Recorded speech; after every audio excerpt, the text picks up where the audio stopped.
And what about, you were leaning slightly over this way, Richard. Yeah, no hat today. Oh, well.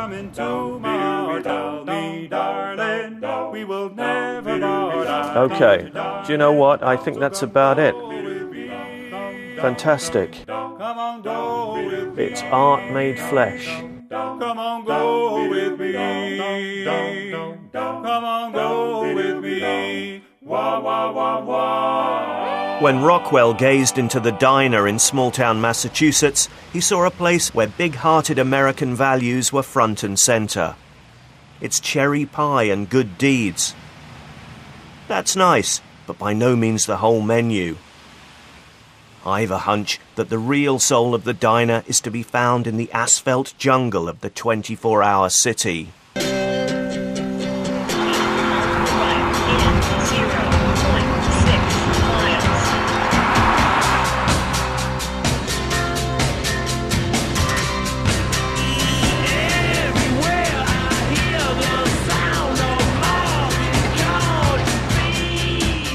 A near contemporary of Rockwell's, Edward Hopper, drank deep from the bottomless coffee pot of New York's all-night diner culture, and he came up with an image of insomniac urban loneliness, as well as arguably the greatest American painting of the last century, Nighthawks.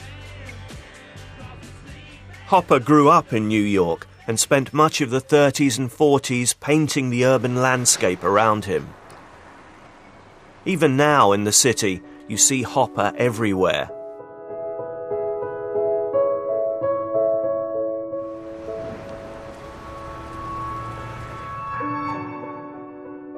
Hopperesque describes places that are nowhere in particular. Hotel lobbies, waiting rooms, the diner. Places where people are together, but alone. The Nighthawks Diner is the most famous diner the world has ever known, and I am a poor moth to its hypnotic neon. I want to find that corner where Hopper discovered and painted the American condition.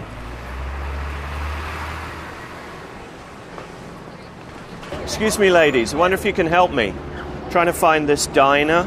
I have no idea. It was painted by Edward Hopper. It's called Nighthawks. Does it look like any joint you know? You could Google it. I could. Yeah, that's a good idea. Google it, yeah. Maybe I could try that. Well, thank you very much. You're welcome. Excuse me, sir. I wonder if you can help me. Trying to find this place. Do you know this? No, I don't know. Oh, no? Okay. Seems to know. Hopper himself didn't give us much to go on, just Greenwich Avenue where two streets meet. You got a second? No. I take that as a no. No? None of you? Excuse me, officer. Have you got a second? Trying to find this place? I'm not familiar with that. Have you seen this painting before? No. I have no idea.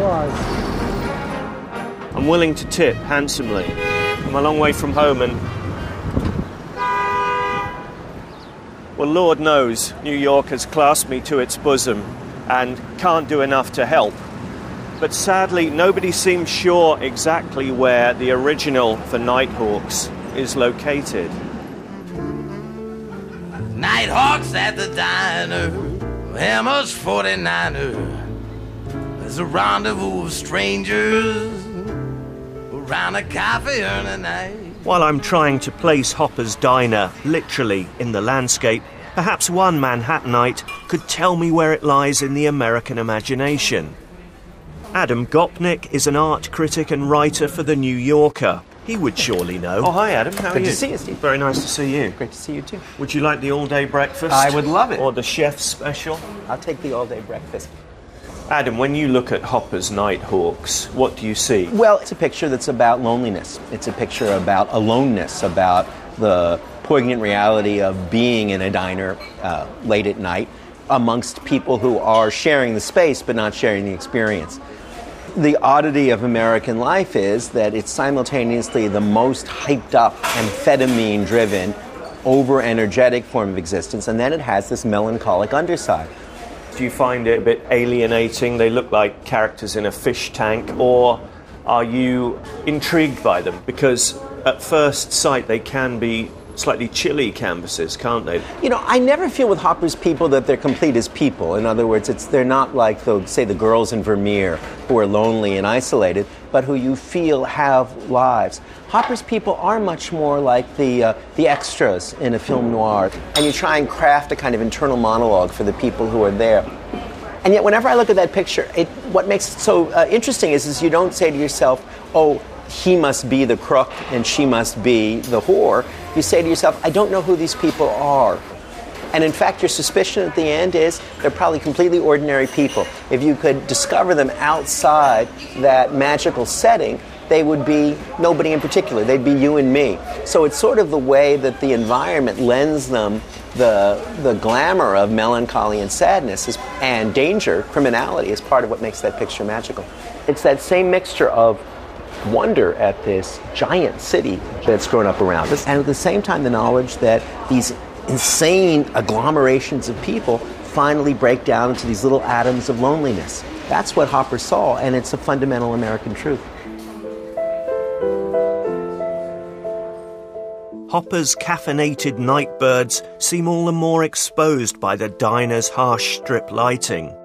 That blinding coldness feels like the shockwave of a terrible explosion. And in one aspect, it is. The Japanese had attacked Pearl Harbor. Hopper created his masterpiece in December 1941, in the immediate aftermath of Pearl Harbor, as great a body blow as the United States had suffered to date.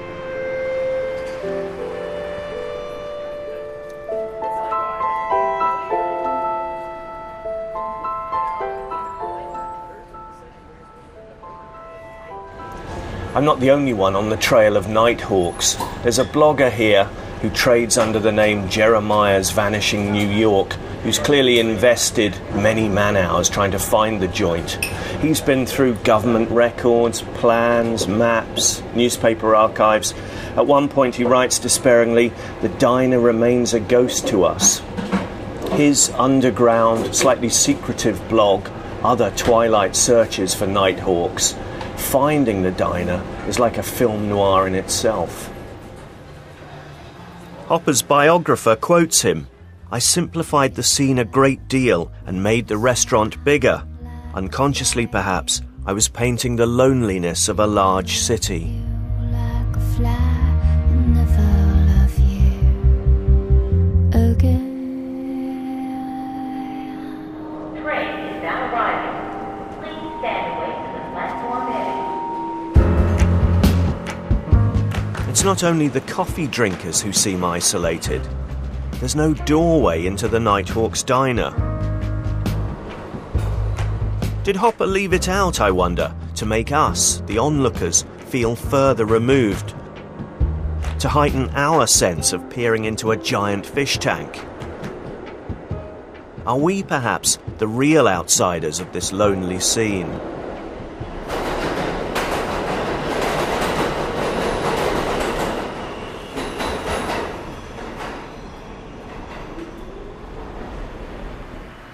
According to Hopper's biographer, the most likely location for the Nighthawks diner is here, Mulberry Square, where 7th Avenue and West 11th Street meet.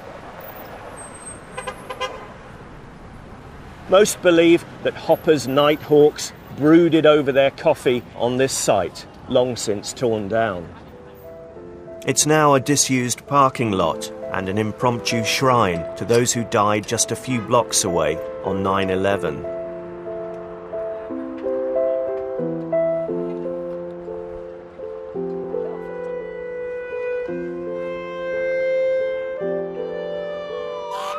In one sense, it's a fitting coda to the story of Hopper preparing his painting on the same corner of New York City after Pearl Harbor.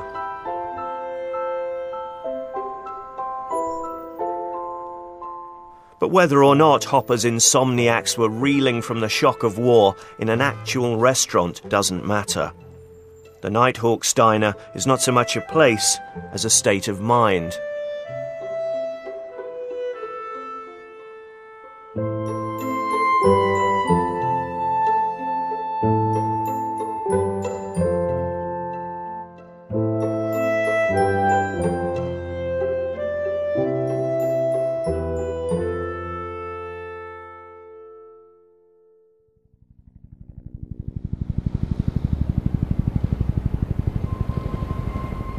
Hopper's potent image of urban isolation has resonated ever since.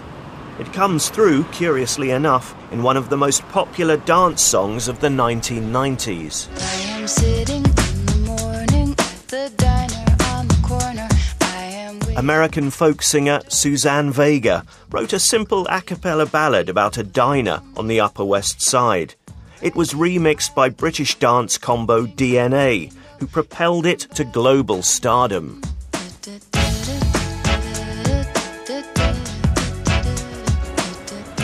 I had a date to meet Suzanne Vega at the original Tom's Diner. How you doing? How are you? Good. May I join you? Oh, I wish you would. Thank you. Okay. Now, you had this, one of many, smash hits with a song that was at least in part inspired by where we're sitting now. Yeah, I was sitting at that counter over there one morning, and I started to imagine different scenes of someone sitting at a diner in which they felt alienated from everyone around them. I thought, oh, I'll call it Tom's Diner, because I didn't want to call it, it's actually restaurant, Tom's restaurant. It doesn't scan doesn't so sing well. so well. Right, so I thought, okay, we'll call it Diner.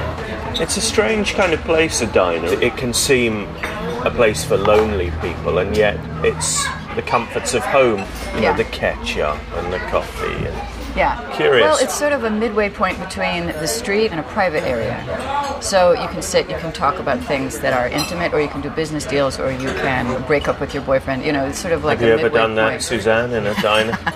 Dare we pry? I'm not going to tell you that. Why do you think the song took off like it did? Well, some of it is the melody, but then there's also everyone loves the idea of the diner, and you can kind of reinterpret the song according to your own visions of it. Right. And the great irony is it's a song about alienation and sitting at a diner and feeling lonely and feeling disconnected from humanity. And I can sing it, I've sung it to 10,000 people who all sing da, da, da, da, da, in unison, with everyone cheering and throwing hats in the air and being united. I am sitting in the morning at the diner on the corner. I am waiting at the counter for the man to pour the coffee, and he fills it only halfway, and before I even argue, he is looking out the window at somebody coming in. I open up the paper, there's a story of an actor who had died while he was drinking. It was no one I had heard of, and I'm turning to the horoscope